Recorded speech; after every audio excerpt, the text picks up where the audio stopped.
Assalamualaikum warahmatullahi wabarakatuh. Hamdan wa syukranillah amma badu. Salam sejahtera buat kita semua. Alhamdulillah pada kesempatan kali ini kami dengan rekan-rekan bisa hadir, bisa bertatap muka di depan wajah Bapak, Ibu, serta rekan-rekan, serta tidak lupa Ibu dosen yang alhamdulillah pada kesempatan kali ini memberikan kesempatan kepada kami untuk mempresentasikan hasil kerja kelompok di kelompok 3 mata pelajaran kajian biologi yang berjudul reproduksi sel. Alhamdulillah pada kesempatan kali ini kami berempat di kelompok 3 akan menyampaikan hasil kerja kelompok kami yang dimana tujuan reproduksi sel yaitu tentang pengertian serta penjabaran secara umum yang berjudul reproduksi sel. Sebelum melaksanakan presentasi, saya akan memperkenalkan rekan-rekan di kelompok kami yang berjumlah 4 orang, termasuk saya sendiri, nama Cece Firmansyah, dan yang kedua ada Ibu Ella Nurlaila, yang ketiga ada Ibu Nopi Fitriani, dan yang keempat ada Ibu Elis Nurhayati. Alhamdulillah hasil kerja kelompok kami sudah dapat dipresentasikan. Mudah-mudahan ini menjadi sebuah motivasi, menjadi sebuah edukasi buat semuanya. Dan mohon maaf apabila dalam penyampaian banyak sekali kekurangan. Uraian pembahasan secara umum itu ada 5. Yang pertama pengertian reproduksi sel, yang kedua pembelahan sel, yang ketiga gematogenesis, dan yang keempat spermatogenesis, dan yang kelima oogenesis. Itulah secara umum penjabaran untuk presentasi kali ini yang akan disampaikan oleh rekan-rekan kami. Kebetulan saya sendiri sebagai moderator, dan 3 pemateri ini yang cantik-cantik alhamdulillah akan menyampaikan hasil kerja kelompok kami. Untuk lebih mengefisienkan waktu, kami akan menyerahkan selanjutnya yaitu penjabaran materi dari hasil kerja kelompok kami tentang reproduksi sel. Kepada yang terhormat, kami persilahkan. Assalamualaikum warahmatullahi wabarakatuh. Perkenalkan, nama saya Novi Fitriani, Prodi PGSD semester 4 kelas E dengan nomor NPM 228610363. Di sini saya akan memaparkan sedikit materi tentang reproduksi sel. Pengertian reproduksi sel. Reproduksi sel adalah proses memperbanyak jumlah sel dengan cara membelah diri, baik pada organisme multiseluler maupun uniseluler. Pembelahan sel dibedakan menjadi 2, yaitu pembelahan sel secara langsung dan pembelahan sel secara tak langsung. Pembelahan sel secara langsung atau amitosis. Pembelahan inti secara langsung diikuti dengan pembelahan sitoplasma. Dilakukan oleh organisme uniseluler prokaryotik. Berlangsung spontan tanpa melalui tahapan-tahapan sel. Hasil pembelahan atau turunan sama dengan induknya. Fungsinya yaitu untuk perkembangbiakan, contohnya seperti amoeba proteus, Euglena viridis, bakteri, dan lain-lain. Dan yang selanjutnya yaitu pembelahan sel secara tak langsung, mitosis dan meiosis. Pembelahan sel secara tak langsung adalah pembelahan sel yang terjadi melalui fase-fase tertentu. Pada waktu sel sedang membelah diri, terjadi proses pembagian kromosom di dalamnya.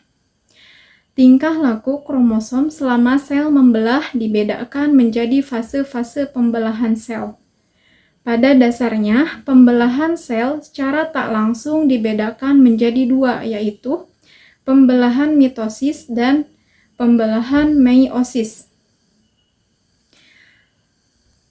Mitosis terjadi pada sel somatik, dilakukan organisme eukariotik, berlangsung melalui tahapan-tahapan pembelahan sel, menghasilkan dua sel anak yang jumlah kromosomnya sama dengan induknya, atau 2N.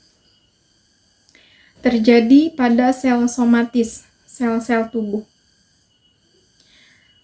Tahapan-tahapan mitosis adalah interfase, profase, metafase, anafase, telofase, dan sitokinesis.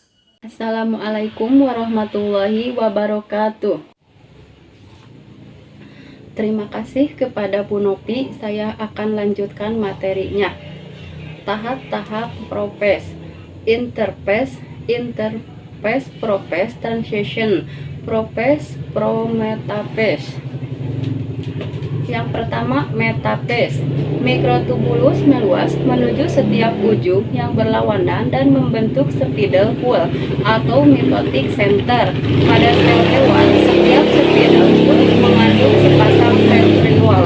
Benang mitosis memposisikan kromosom berjajar pada bagian tengah sel disebut keping metapes. Pengaturan ini memastikan bahwa setiap sel anak menerima satu salinan kromosom. Telopes. Pes ini merupakan pes akhir pembelahan dengan ciri-ciri sebagai berikut.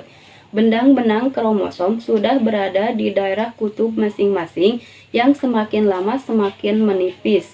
Kemudian berubah menjadi benang-benang kromatin yang tipis. Membran nukleus mulai terbentuk, nukleus mulai muncul kembali. Pada bidang ekuator terbentuk penebalan plasma. Sitokinesis.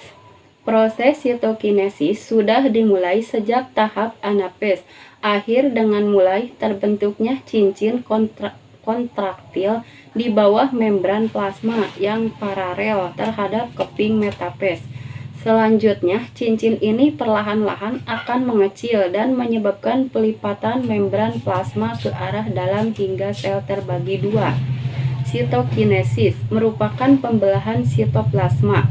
Pada sel tumbuhan, terjadi sintesis flat sel di antara dua anak sel untuk membentuk dinding sel. Siklus mitosis. Fase G1, fase G pertama yang merupakan fase pertumbuhan primer. Fase S, fase sintesis DNA. Fase G2, fase persiapan membelah sel. Fase M, tahap pembelahan sel. Meiosis terjadi pada sel gonal, sel kelamin, berlangsung melalui tahap-tahapan pembelahan sel, menghasilkan 4 sel anak yang jumlah kromosomnya setengah dari kromosom induknya, yaitu N. 2 tahap, meiosis 1 dan meiosis 2. Meiosis 1, propes 1 atau leptogen, zigoten, paketen, diploten, diakinesis, metapase 1, anapes 1, telepes 1. Meiosis 2, propes 2, metapes 2, anapes 2, telopes 2. Pada saya untuk melanjutkan memaparkan materi tentang reproduksi sel. Di sini ada materi tentang metafase 1. Yang pertama, benang gelendong menjadi teratur dan beberapa benang melekat pada sentromer. Yang kedua, sentromer dari bivalen terdapat pada bidang metafase yang merupakan pasangan kromosom, bukan merupakan kromosom tunggal seperti pada metafase dari mitosis. Yang ketiga, berderetnya bivalen ini secara rambang dalam hubungannya dengan kromosom yang berasal dari pihak ayah dan pihak ibu.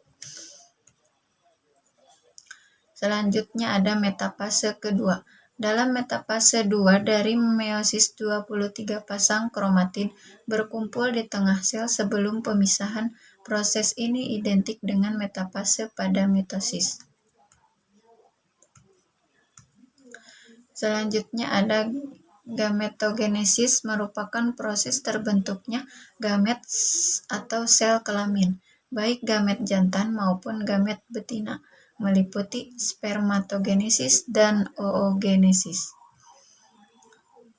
Selanjutnya spermatogenesis Yang pertama, tempat terjadi pada tubulus seminiferus atau testis.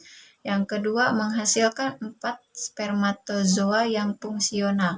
Yang ketiga, hormon yang berperan dalam proses pembentukan LH, FSH, dan testosteron. Yang selanjutnya ada oogenesis, tempat terjadi pada ovarium, menghasilkan 1 ovum yang fungsional dan 3 badan polar. Yang ketiga, hormon yang berperan dalam proses pembentukan LH, FSH, estrogen, dan progesteron.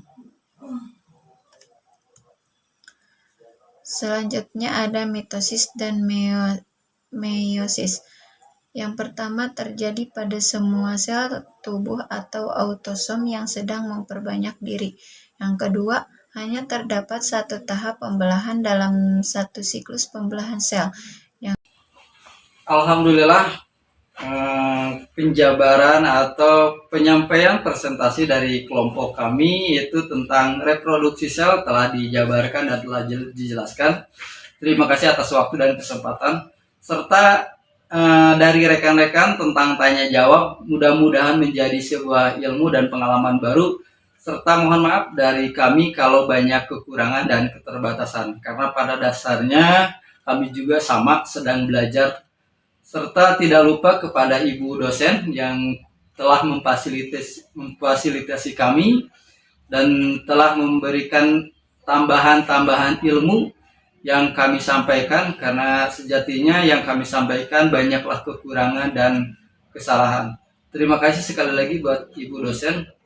Kesimpulan dari kegiatan penyampaian materi kali ini tentang tugas presentasi di kelompok 3 yang berjudul reproduksi sel, di mana kesimpulannya adalah kita satu mengetahui tentang pengertian reproduksi sel, yang kedua kita mengetahui tentang jenis-jenis sel, dan yang ketiga kita memahami serta mencermati, karena di dalam presentasi ada tampilan, ada juga slide dan juga gambar yang bisa dilihat oleh semuanya, yang tidak bisa dijelaskan oleh kata-kata, yang nanti akan dipahami setelah Bapak Ibu serta rekan-rekan semua melihatnya.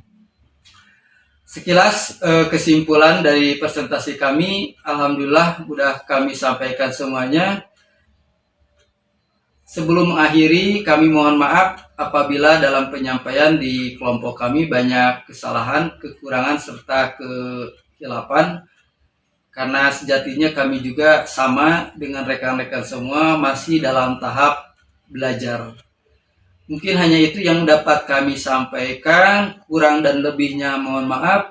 Billahi taufiq wal hidayah, waridho wal inayah. Wassalamualaikum warahmatullahi wabarakatuh.